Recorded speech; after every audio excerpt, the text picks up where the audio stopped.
বললেন, যদি দিল চাই বাইজিটিকে দুর্গের মধ্যে নাচ দেখো, গান শোনো।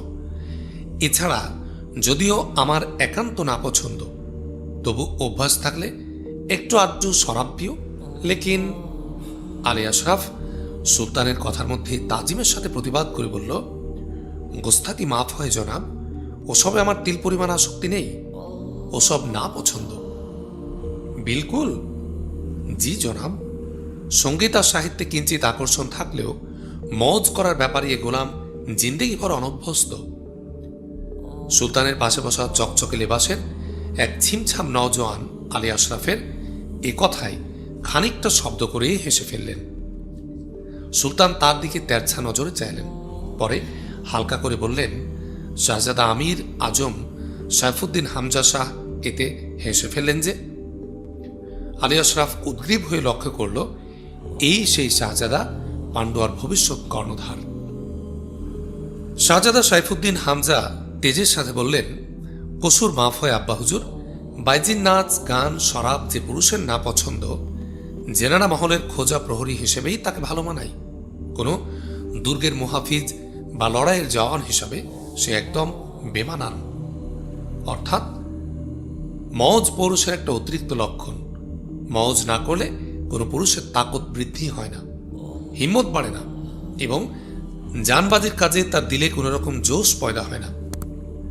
দরবারের প্রায় 12 আনা সভাসদই শাহজাদার এ কথায় উৎফুল্ল হয়ে উঠলেন এবং শাহজাদাকে সমর্থন দিয়ে বললেন, মারহাবা মারহাবা। সুলতান হাত তুলে সবাইকে থামিয়ে দিয়ে বললেন, এ ব্যাপারে মুহাফিজ আলী আশরাফের মতামতটা জানতে চাই। আলী আশরাফ বলল, আমার বদনসিব জাহাপনা, আমি এ কথার সাথে এক হতে পারছি না। শাহজাদার এ ধারণা ঠিক নয়। প্রায় গোটা দরবারই যেখানে শাহজাদার মনোরঞ্জনে উন্মুখ, সেখানে এই যুবকের সাহস দেখে সুলতানের তাক লেগে গেল। এক নজরে তার দিকে চেয়ে থেকে বললেন, কেন? আলী আশরাফ বলল, কোনো জানবাজ বা শক্ত কাজের জন্য জরুরত নেক নিয়ত আর মজবুত ইমান, মওজ করা নয়। নিয়তের জোশই বড় জোশ জনাব। মন্ত্রের সাধন কিংবা শরীর পতন, এই প্রতিজ্ঞাই বড় শক্তি। মওজ থেকে যে কুয়তের পয়দা হয় তা যেমনই কমজোর তেমনই ক্ষণস্থায়ী। জোনাকির আলোর মতো সে কুয়ত টিম করে জ্বলে উঠে সঙ্গে সঙ্গে নেমে যায়। শাহজাদার 2 চোখে আগুন জ্বলে উঠল। তিনি রুষ্ট কণ্ঠে বললেন, আপনার মতলব? আলী আশরাফ নির্ভীক কণ্ঠে জবাব দিল, শরাবের উন্মত্ততা নিয়ে মওতই বেছে নেওয়া যায়, কোনো শক্ত উম্মিদ হাসিল করা যায় না। গোটা দরবারটায় হৈ হৈ করে উঠল। মিয়া মুস্তাক সগর্জনে বললেন, গোস্তাকি জনাব, চরম বেয়াদবি। দানেশমান শাহজাদার ধারণা বিলকুল ঠিক।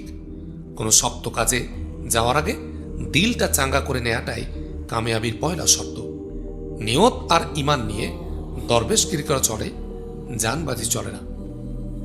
শাহজাদার এত বড় তত্ত্বপূর্ণ তাফসিরের বিরোধিতা করা বেয়াদবি নয়, চরম অবাধ্যতা। দরবারটা গমগম করতে লাগলো।